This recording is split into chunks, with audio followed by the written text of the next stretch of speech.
This is a nerve conduction study electromyography exam.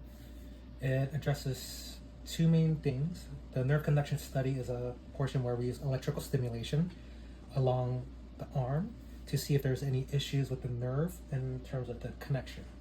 So as we know, we have nerves that come out from our neck that innervate everything from sensation to strength in our hands, as well as nerves that come out from our back and innervate anything from sensation to strength in our legs. Now the nerve conduction study portion will see if there's any blockages anywhere in the arm. Most commonly we see that if it's a blockage in the hand, we call it carpal tunnel. Sometimes if it's in the elbow, we call it cubital tunnel.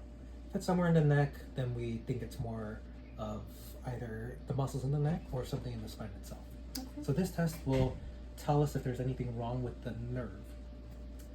You can oftentimes think of nerve as like your phone charger, for example. It conducts and it could be interrupted two ways. It could be the casing that could kind of get shredded, in which the electricity won't go all the way through, and that's kind of like the outer part of the nerve. If it gets demyelinated is what we could call it, then the conduction of that signal doesn't go all the way through.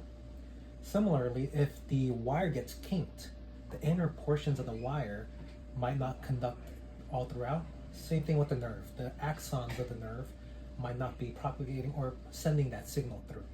Two different ways of interrupting that signal through, because everything is electrical and it's based off currents.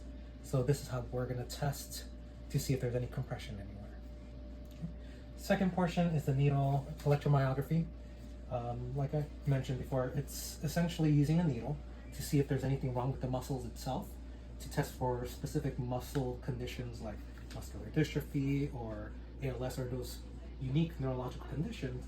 But more often in our clinic, we use it to diagnose radiculopathy, which is more of a pinched nerve in the neck or the low back.